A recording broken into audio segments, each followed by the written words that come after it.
All right, so here we go. Welcome to Mental Health Mondays. It's the Chase and Shep show, sans Shep today. We sidelined him so that I could talk to our guest today, Christine Mauriello. Did I get it right? You got it right. Great. Today we're going to talk about a condition called PNES, psychogenic non-epileptic seizures. They go by a few other names. I don't know how you feel about the term pseudo seizures. That's the one that was always used with me whenever I Oh, talked to doctors and stuff.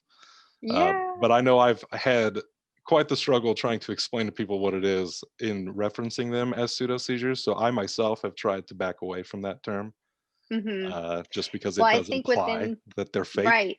Yes, exactly. That's what I was going to say. I'm very Mhm. big into words and what things mean.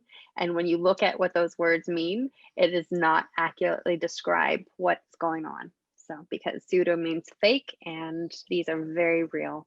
Yeah. I may have touched on this in our first Mental Health Monday episode, but that is one of those things that even as recent as a few weeks ago, I still find myself sometimes falling victim to other people's opinions and other people's thoughts and things. So when there are times where I'm just feeling real down about it, I do start thinking to myself, am I just crazy? Is this all just fake? Is this just in my head? And I do have to take that step back and say, absolutely not. I do not want to live my life this way. This has caused so many different types of strains on me and my family and relationships. And yeah, they are not fake. They're very real. Would you like to explain to everybody what PNES is? Sure. Now, I'm going to explain it not based off of textbook, but off of my experience, in addition to what even Google or the medical professionals say. So, the way I used to explain it, similar to how the earth functions, we have internal processes in our bodies and our minds and our hearts. And when things happen and we don't deal with it, there's a strain. And again, something happens, we don't deal with it, it's a strain. And when that happens in the earth, we end up having earthquakes because there's a snap. Eventually, there's a snap. Now, what I've learned with psychogenic non-epileptic seizures is that it's not always due to trauma. Sometimes, and so I went from there's a strain and our body is getting our attention to calling this a red flag disorder. So it's not always because of trauma. I've met people and I've coached people and I've interviewed people who have the condition because they were allergic to gluten. And Mhm. that's a life threatening issue. So when that was addressed, they never had a seizure again. I had another person who was allergic to pineapple. And when that was addressed, she was no longer having those types of seizures. So, but then a great majority of the population does have some sort of trauma. And even the people who have allergies, they did take that opportunity to look at the main diagnosis, condition or cause that everybody attributes to this and say, okay, how am I not handling life and how could I do it better? Mhm. So I just flat call it a red flag disorder. Something's out of whack, either emotionally in our heart or physically, and we need to give it some attention. I um I may be mistaken about this, but I believe it was one of your videos that I had come across that you were explaining what PNES was, and I felt like you just hit the nail on the head for me, and that I started running with that when I was explaining how because it worked for me. It is definitely how I felt it. It felt like hmm a disconnect for me. hmm It feels like a disconnect between my brain and my body sometimes, where they mm just don't want to cooperate with one another. They want to do their own things. I found that to be a very easy way to explain it, a very simplistic way to explain it to some people. Something that, again, I'm trying to refrain from using this phrase anymore because again I think it's not saying the right thing, but there for a while I started telling people I could control it. mm, Well, when I told people I could control it, they just kind of assumed that I could just turn it off and that I'd be fine, that right. I could work through it. And I think a better phrasing is probably I've learned how to internalize it. mm My seizures are now not so outward. Over the time that I've dealt with these since 2015, I started having less and less of the full blown hmm seizing on the floor kind of thing, and more so my mother in particular, she's gotten very good at knowing when it's happening or when it's on hmm its way. She might see my hands start to kind of twitch a little bit, my eyes will shut, I won't really be able to communicate with anybody, and I freeze, And usually what is external, I'm still feeling it all on the inside. Internally, it Mhm. feels like there's an earthquake going on. I always describe it as if there's electricity shooting through my body. So even though that's why I try to refrain from saying I can control it, because it's still very much happening to me. I'm just controlling the visual, apparently, is a better way to put it. And Good point. when it's over, I am still exhausted. I remember the very first time I had a seizure, the first several times when it was the all out, seizing. I always described it as if somebody came along and just started wailing on me and picked me up by the shirt collar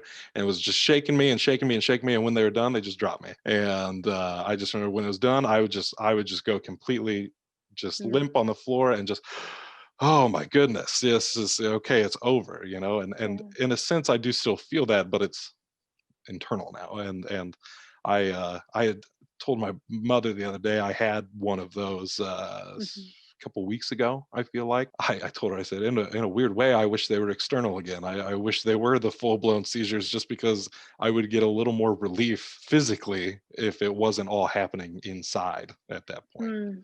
Yeah. Wow. But for the most part, I've managed to identify it. I know when it's coming. I know when it's Mhm. happening. I know what's going to bring it on. I've learned how to step away from certain situations that are just going to make Good. it worse. Yeah. And I know that is a something everybody could practice more of. I know Absolutely. I am not alone in staying in situations longer than I should. I have a big heart, and that gets me Mhm. into the majority of the trouble in my life, is because I love and care about people too much. And Yeah. I didn't get to see the video you posted around the holidays, but I did see that it was about boundaries. Oh, yes. And I can agree that boundaries are very important. I've learned a lot about that over the past few years, of saying, okay, I'm getting off here. I can't do this anymore. Yes. Yes. Yes. And the interesting thing about boundaries is a lot of us have never been taught about boundaries. Hmm. It's not something they teach in school. A lot of our parents did a not so great job of teaching us what boundaries are. And a great number of us actually don't see ourselves as valuable. So we're not taking care of ourselves as though we have value. So that's those learning that as an adult really helps you not even get into the situations where you stay too long and have to eventually leave. But yes, where you can actually use your caring compassion superpower as a way to really help people. Hmm. And yeah, I find a lot of times because we aren't so good with boundaries, we end up enabling or being in codependent relationships. A friend of mine dubbed it my superhero complex. Yes. Growing up, I always felt the need to save people and help people. I That is something that I've watched my own personal growth on, and of Mm. knowing my limits on where I can help somebody. Mhm. With having done so much work on myself, it's just that, it's work. I mean, you Yes. you have to you have to Yes. want to get better. And I've noticed, there are certain people that I've put a lot of time into, one of them being a very, very close friend of mine. And Mm. recently I just had to say, buddy, I still love you a lot, and I'm always going to be here for you, but I'm going to be over here now. I'm not going to be right by your side. But if you decide that you want to actually start making change, and you want to take charge, and start loving yourself, then of course you still have my love and support always. Yes. We And can't and rescue that's people who don't want to be rescued. I think people get confused on boundaries and giving up on somebody. I mean, there's a distinct Mm. difference. Absolutely. I There are a lot of people that I have stepped away from, but I have not given up on them by no means. As I said, I'm still Mhm. here, a phone call away. If you Yes. need me, I will be here for you. But you have to want to do it yourself. Yes. Uh, Because there's damage that we can do to the person, to ourselves when mhm, we don't have healthy boundaries. And so which is worse, stepping away and not hurting them, or being in their life, being enabler mhm, and really causing damage, setting them back, even preventing them from going through the consequences that they really need in order to get to that point of their life where they throw up their hands like, okay, I'm done, I'm ready, let's go, let's go in a different path now, I'm tired of this. mhm. So yeah, being a rescuer, oh, I can raise my hand and say that used to be me. But yes, it's so important to be able to say to somebody, okay, I'm here for you when you're ready. And Hmm. I can tell you're not yet, and that's okay. Just embrace where you're at. That's okay. Try. I by no means I look over as if I have a list of questions, and I do not. Uh, like I said, we fly by the seat of our pants here. Tell us about your experience. Okay, so it was 2014, and I was visiting a friend who was waiting for her first or for her grandson to be born. Mhm. And I'm sitting in the waiting room with her, and all of a sudden, I felt terrible. I felt so bad, and I sat there and I was like, I think I'm about to have a seizure because I had had one before, but it was a one-time occurrence and they had Mhm. no explanation for it. So I happened to be in the hospital. So they took me right down to the emergency room, and I didn't know it, but they had said to my friend, these are fake. She's doing this. And she said to them, You don't know her. There's no way she's doing Yeah. that because they resembled grand mal seizures. And so, like you said, you're flapping around, Mhm. you're tense, you're shaking. I mean, it's really a very violent experience. And afterwards, I went into the only thing that I could refer to it is similar to locked in syndrome, although a very abbreviated because people who are locked in, that is their condition at the Mhm. ongoing. But I wouldn't be able to move or talk from anywhere from an hour to 3 hours. So, and that would be all day long at the beginning. So I was in the hospital for the first 5 days. They said, okay, she's not doing this, but they also had no real knowledge. As soon as they cleared me of every single test that they could have possibly done on my head, my heart, my whatever system, Mhm. they said, okay, these are psychogenic non-epileptic seizures. We can't help you. There's no, they said, there's no treatment and there is no recovery for these. And the only thing you can really do is go find a stress-free environment. Well, I was newly separated. I had a 5 and a 7-year-old. That place didn't exist. I always joke, I said, I'm still looking for that treasure map. I don't know where they're talking about. But I'm a very, very stubborn person at times. And I just said, well, just because they don't know how to do this, how to Mhm. overcome it, doesn't mean it can't be done. And I took that, I wouldn't receive it. So that was really, really important thing. When somebody gives you a diagnosis and then they give you, that's one thing, right? So that's the same based off Mhm. of your symptoms. Here's a diagnosis. But then they wanted to give me a prognosis. They wanted to basically tell me what was going to happen in my life. And I'm telling you, if you're watching this, if you're hearing this, do not take what people say is going to happen in your life because they are not God. They are not your captain. They are not going to live your life. So you don't have to receive that kind of information. And I didn't. And I didn't know that I was not doing it intentionally, or I didn't know that I was doing that intentionally, but it served me so well. I just refused to believe that this was my life now. Mhm.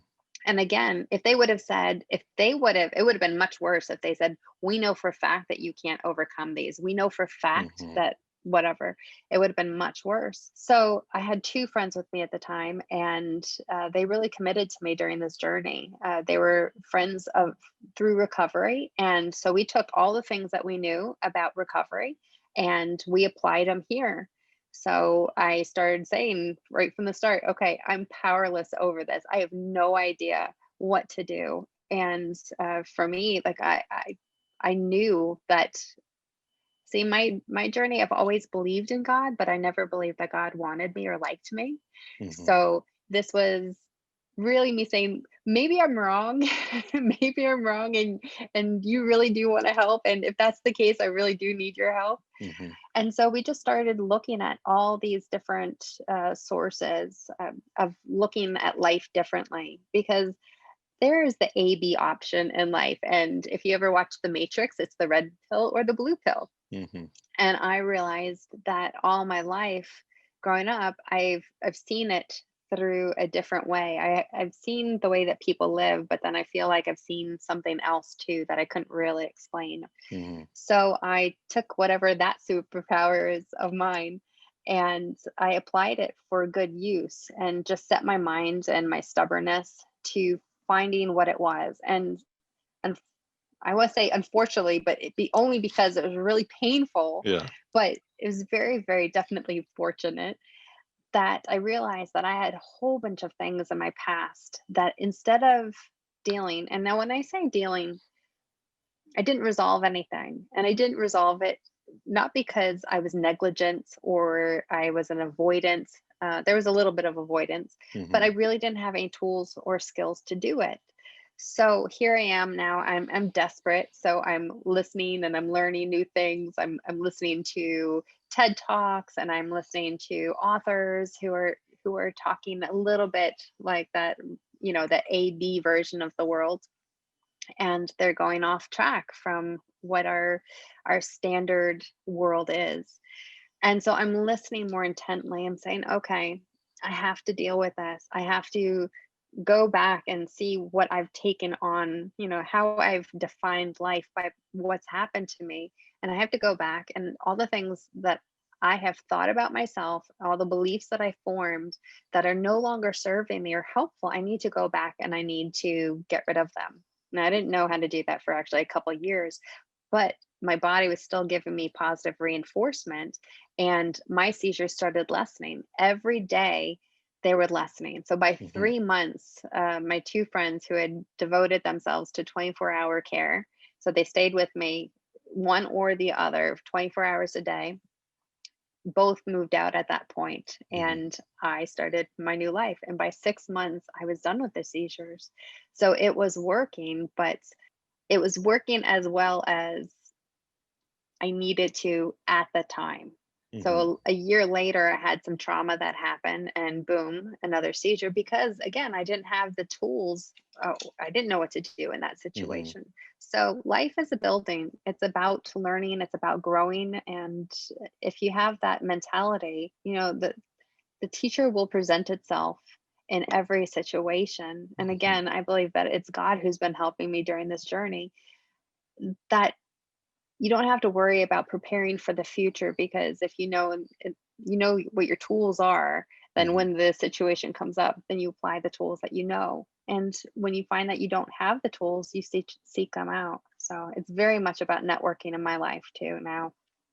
I did start writing a list now so that I can keep my thoughts straight here. It Awesome. sounds to me like my journey started very shortly after yours. You said 2014, Hmm. and mine was the end of 2015 when mine began. Mm, Something you had just said, I think I referenced it on last Monday's episode. I don't know if you're a horror movie person or not, not. but there is a fantastic movie, kind of speaking to what you and I were talking about prior to this, about the power of media, the power of storytelling and everything. But there's a film called The Babadook, and the whole thing is it's definitely not the feel-good movie of the summer by any means, because it's a metaphor for depression. The creature within it, the Babadook, is the depression. And what I love about that movie, sorry to spoil this for you, but at the end of the movie, they do not get rid of the monster. It lives in their basement. They're feeding it. They take care of it by the end of this movie, which knowing, I've talked to people who don't realize that it's the metaphor, and then the people that do know. And I love that. I love that it says you're not going to get rid of this, but you need to learn how to live with it.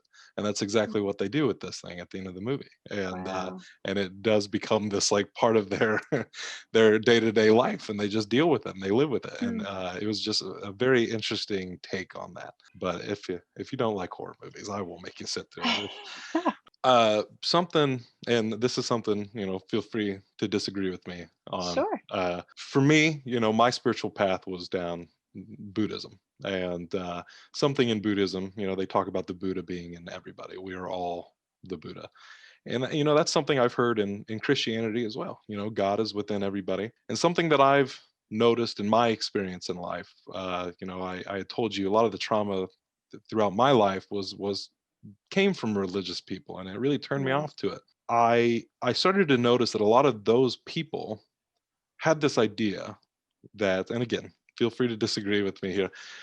They believe that they look to God as a third party, I suppose, outside of themselves, where they are looking to Him to do things for them.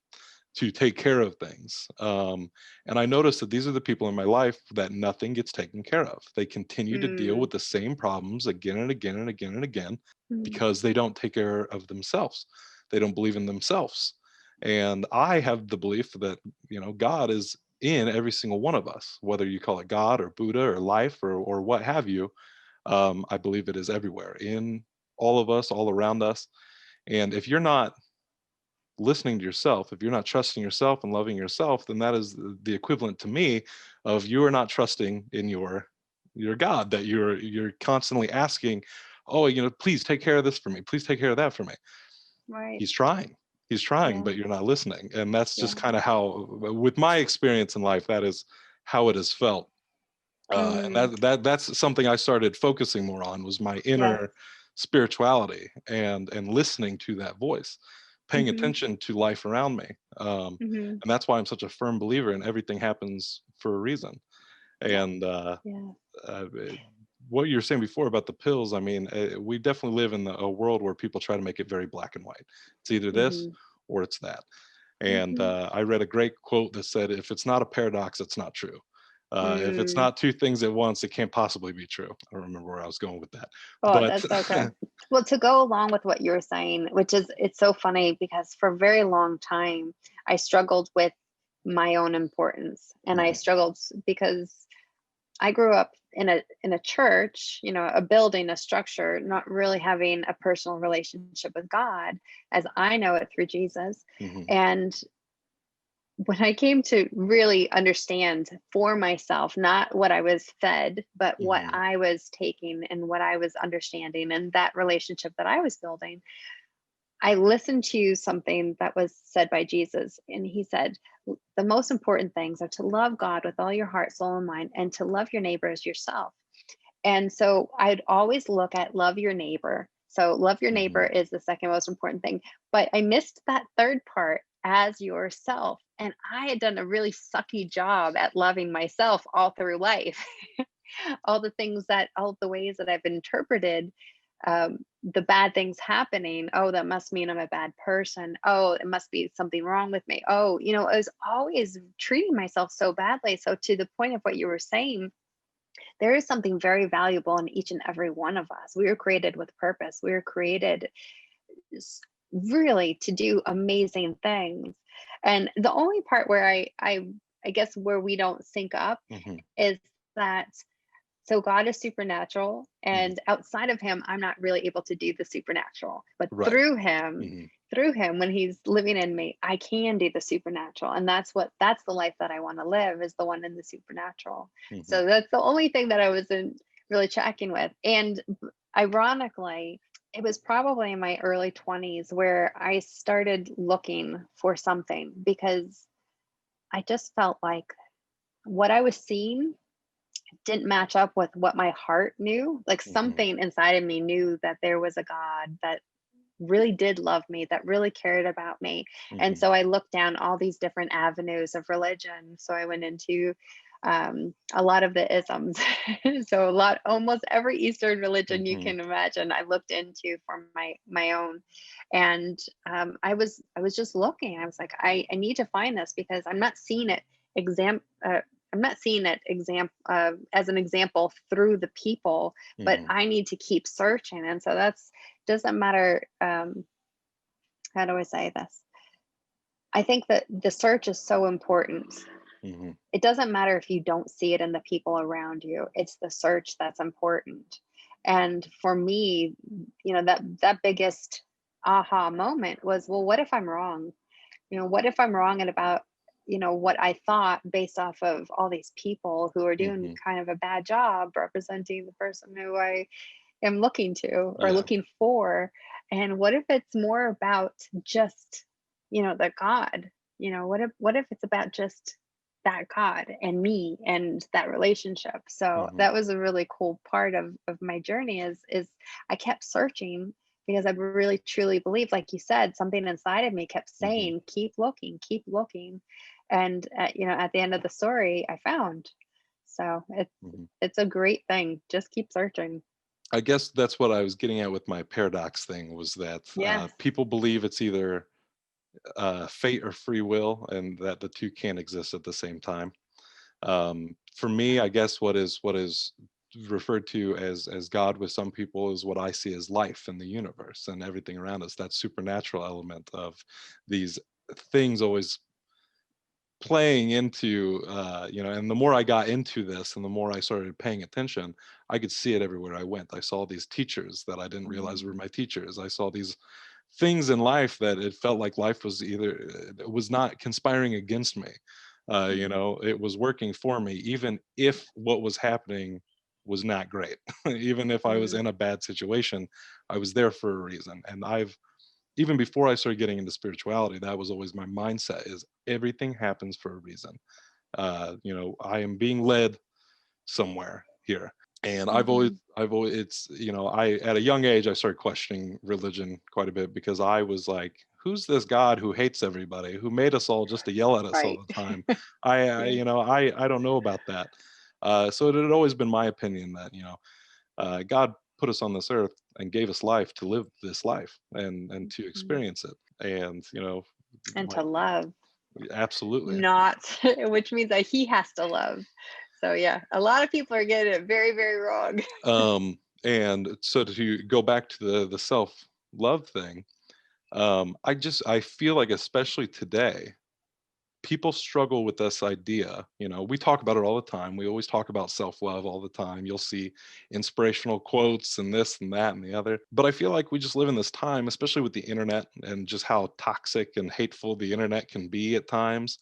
Mhm. Meme culture in particular, I've touched on this before, where it's really promoted self-deprecating humor to the Mhm. point where people really subscribe to that, to the point where people have a hard time loving themselves because of how prominent that is.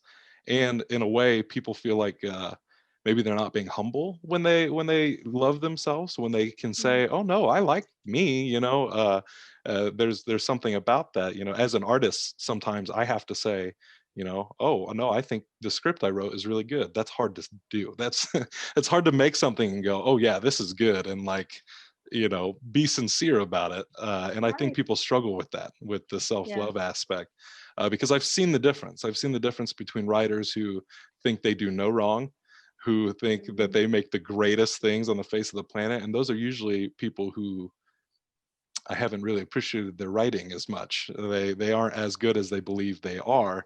Whereas you Mhm. have people who I've always noticed, it's always these people who are like, it's okay, it's all right, I'm not very good at it. It's like, are you kidding me? This is life-changing stuff I just read. So yes, self-love is definitely something that I feel like Yeah. a lot of people struggle Yeah. with these days. Well, and it's not a popular thing. Hmm. Even though we have this culture who's trying to push the positive, and Hmm. yes, you are supposed to love, because how do you pour out of an empty cup? Hmm. If if you feel like you're supposed to love people, but you don't have love for yourself, and to your point, if you are self-deprecating every chance that you get and Hmm. you're blaming yourself for everything that happens, how do you actually truly pour out of yourself? So Hmm. yeah, this journey is all about going back to what we were talking about. It's about fixing those inner wounds and Hmm. those lies that we believe about ourselves, that maybe other people spoke over us and we allowed to stay, or things that we interpreted and so they got cemented in. Hmm. Because every belief that we have creates these different thoughts, and every thought that we have generates emotion. Hmm. And so, I mean, it really goes back to what's the core? How do we go back and instead of, so PNES and depression and all these different diagnoses, those are really the fruit of what's going on in our heart, Hmm. right? And so, not to bash any medical, I have great respect for people who make a profession to help people. Yes. I've had a hard time, and I will just say this: I've had a really hard time um, with diagnoses, because they're never actually said you can overcome these. So Hmm. if your brain, and I'm not saying that everybody's brain is made the same. So Hmm. I know that there are some people who are born with different degenerative features, and their brain cannot rebound. But I don't truly believe I just have a hard time believing that. So we Mhm, have all these chemical imbalances, which makes sense because what happens? We're in fear mode. We interpret everything in a fearful way.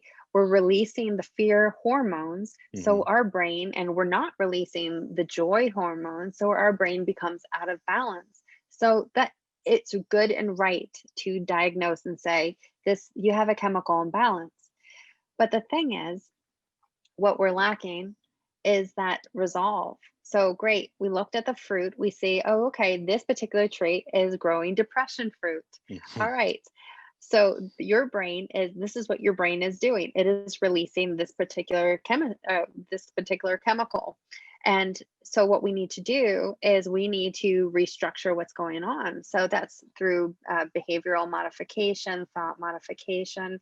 So if I intentionally practice and think about joyful things, I am tricking my brain, because remembering joyful things is actually causing serotonin to drop, dopamine to drop. These joyous mhm, thoughts, which actually change the shape of my brain. So my brain goes from chemically imbalanced to in balance. And that's the part that's missing in our society. We want to treat, treat, treat, treat, treat. But what about mhm, the healing? Where's the healing part of it?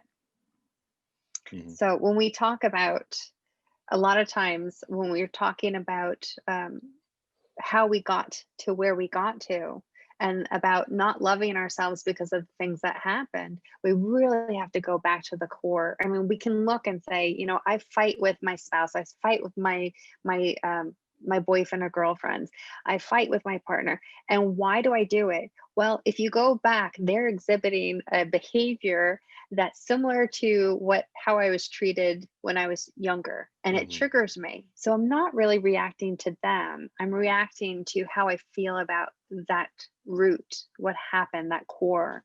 So mhm, I'm very passionate about, let's not just label it. We mhm. can't just label things and forget it. It's just, that's not what it should be. Yeah. It's supposed to educate, and once we get to that part, we have to go to that next step about what's the next step. What do I need to know if my brain is releasing an excess of this hormone? If you've had brain imaging and they say, well, this part of your brain is smaller than this, well, let's think about it. Just think about your muscles. If I super go to the gym and I'm exercising my biceps and my, everything up top, but Mhm, I don't touch my lower half, I'm going to be, super buff up here, but I'm going to be really weak down below my legs. right. So my upper and body strength is going to be totally different. Well, if I'm set in fear mode, that part of my brain is like super active, like really, really big. Size wise, it's going to be larger versus my joy location of my brain, which is going to appear smaller. These are not irreparable. In fact, they are very repairable. And Mhm, it's so important to understand that, like, it's all about going back to the root. Like, let's not get fixated on the fruit that it's mhm. grown. Let's go back and say, like, hey, let's reclaim our lives. Yeah. Let's take back what we thought was lost, because it's not lost. As I had told you, I would say probably compared to some other people, I would say my stint of going to doctors and stuff for this at the beginning was maybe a little short-lived compared to some who probably pursued that path for quite some time. But I had enough doctors shrug their shoulders at me and say, "I don't know what to tell you here."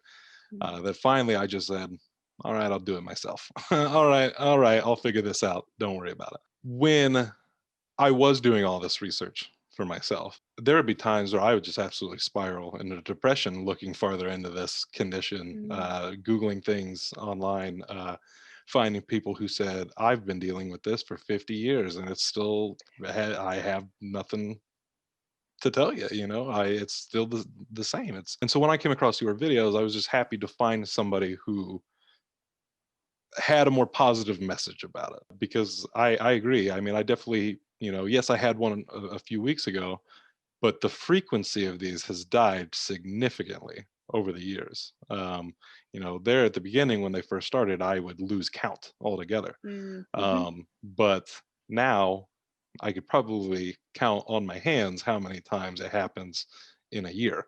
So I say that's a win, all things Yes, considered. Um, 100%. one of the videos I really appreciated was you had one speaking to the family members of people who deal with PNES. And I really appreciated that one because I have to give the utmost props to my mother for all of this, and Mm, my father. And we I forget, we had a very different dynamic, I feel like, prior to all of the seizures and stuff, and I forget about it because I've become so close with my family now through all of this. And my mom, to her credit, has done all sorts of research. She has educated herself in any way, shape, or form that she mm, can. And there are times where, I might be snippy with her or something regarding this, just because it's one of those things where, I don't know if you've had this before, but people always, they mean well, they're trying to help, but they're just telling you things that you've already done, and it's like, have you tried this? Have you tried this? Have you? Yes, yes, I have, and this is not helpful at this point. thank you Uh, for your love, but yes. Um, but I mean, she has educated herself so much on things, not just, it has benefited her and my family as a whole, in the sense Mm, that she understands a lot of people now. She understands a lot of our extended yeah. family, and people who deal with depression in our family. Mhm, She's able to look back on. I have two younger siblings. She was able to look back on all of our lives, our childhoods, and realize all of these moments make so much more sense now mm, because of what I know now about you. yeah. And she's able to see things with my youngest sister in advance now. She's to a point where she can now say, "Oh, she's dealing with anxiety. She's dealing with this. She's dealing with that," because she can identify these things. And I definitely took up this attitude. In that attitude of, I'm going to do this myself, I think that was also, I was just going to inject as much love as possible into my family. Not that we were hateful and didn't love each other or nothing like that, but just in the sense that, if I was sick of a way, my father and I have had the classic father-son relationship of, we maybe don't talk a lot, we're not good at communicating with one another. And especially this past year, I finally just Mm, put my foot down and I said, "Yeah, I don't want to be like this. This is a dumb cliche, and I'm over it." And so I did start just kind of enforcing love a little bit more, and saying, "We're not doing this anymore. We're doing this. I don't care if you believe me. I don't care if you subscribe to what I believe in, but this is how I'm going to act, and this is how it's going yeah. to be." And that has Yeah. definitely played in my favor uh, since then. I had a similar situation with my dad. I think we both wanted to try to understand each other, and the fact is that we just didn't have the skills to do it. Hmm. And at one point, before the seizures, I realized that if I want him to be different, I have to put him in a different dad skin, so to speak. I have to stop looking at him the way that he has always been to me, and the how I classified him, the Hmm. labels that I put on him. And I needed to allow him to be somebody different. And so that was really, I had a great drive with him, which when I realized, like, oh, I should probably ask him more questions. And so I did. I spent the entire drive just asking him questions, more Hmm. from a state of curiosity. And I can't believe how freeing it was. It was such a blessing. I was like, what? Absolutely. And we did. We formed a new relationship. Hmm. We forged a new relationship out of Yeah. that. I mean, there are times now, I mean, she's still very much my mother, and she doesn't let me forget it. But we're at a point now where we can literally just talk about anything. Things I never thought I'd be Mm, talking with my mom about. I mean, we were able to just talk about whatever.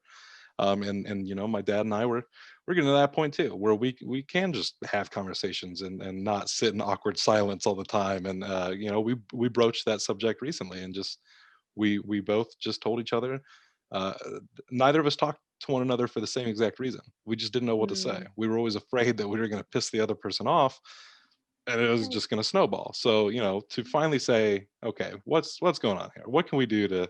And that made a big difference. Last year, a lot of what I did last year was, I would call 2020. It was a test for me in faith. It was a spiritual practice for me, all of 2020. It was almost this time last year. I was working for my parents as a laborer, which even though I'm a big guy and I look like I would do things like that, that's not my scene. I am not a laborer by any means.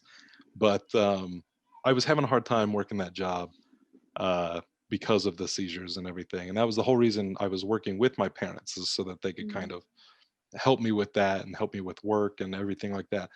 So about this time last year, I finally said, I don't think I can do this anymore, and that I essentially just took a leap of faith.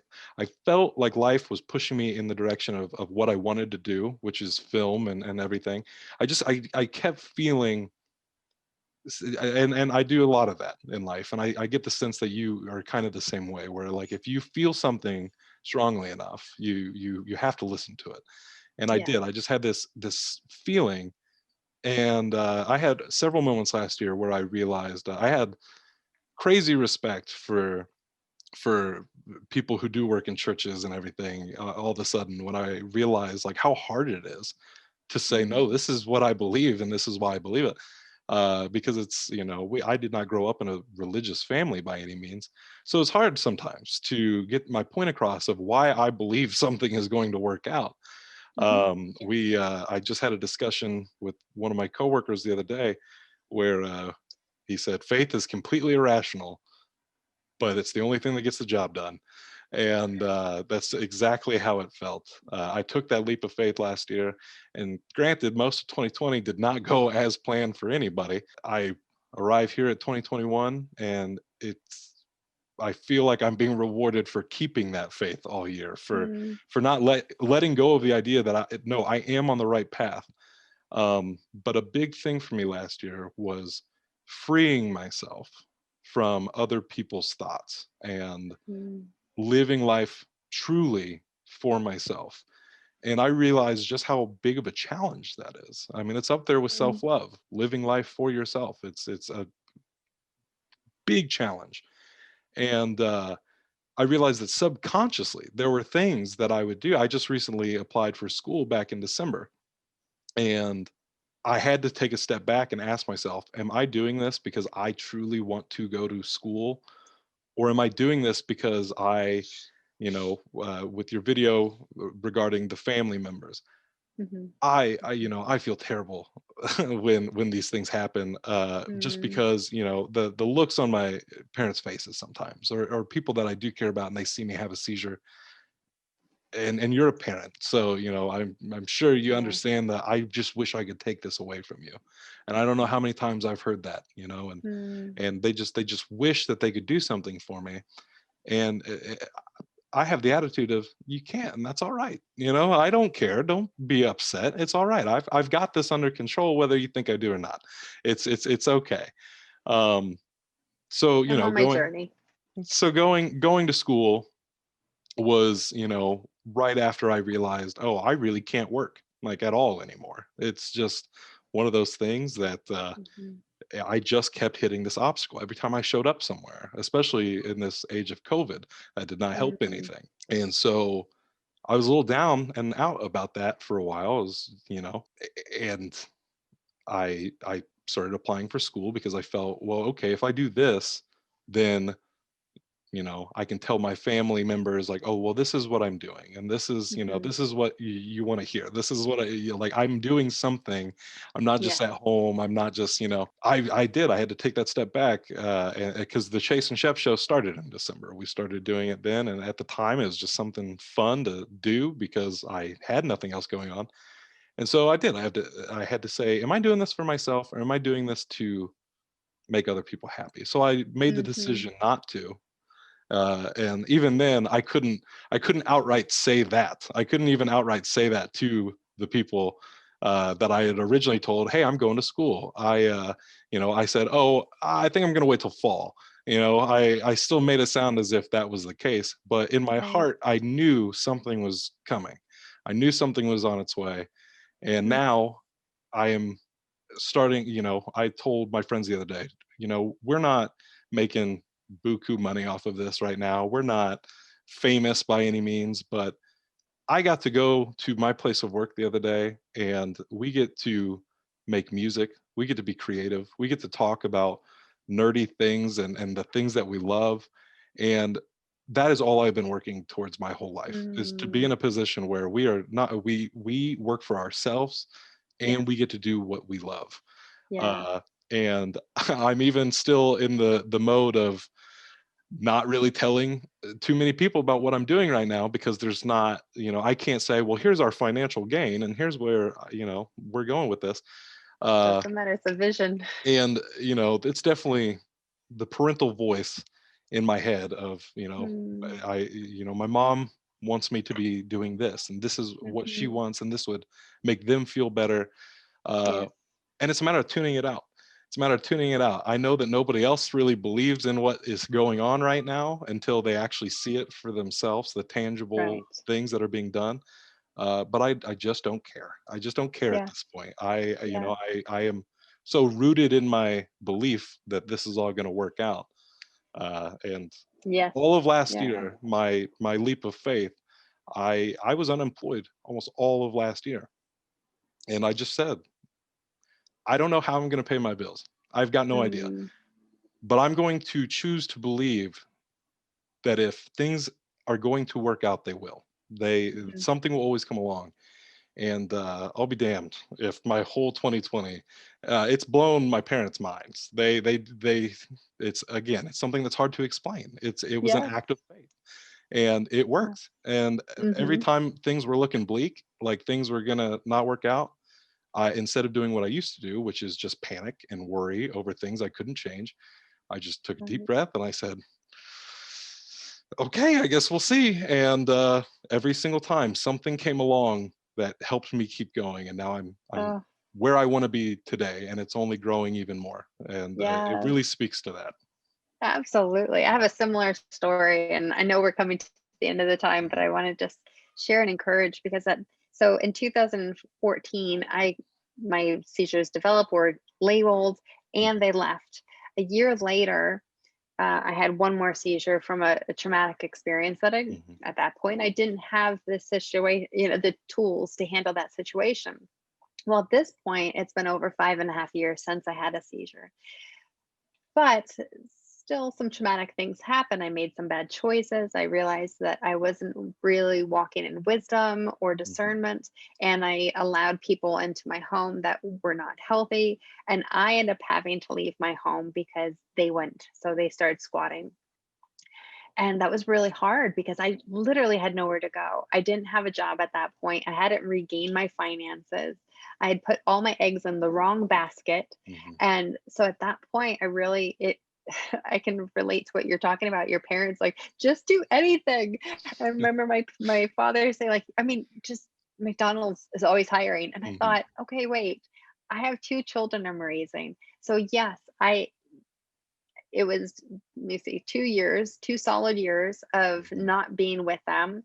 And in the evenings, at least, I'd have them after school, I'd have them on my weekends. Mhm. But on during the week, I couldn't, I didn't have a place for them because I only had a room that I was given at that time.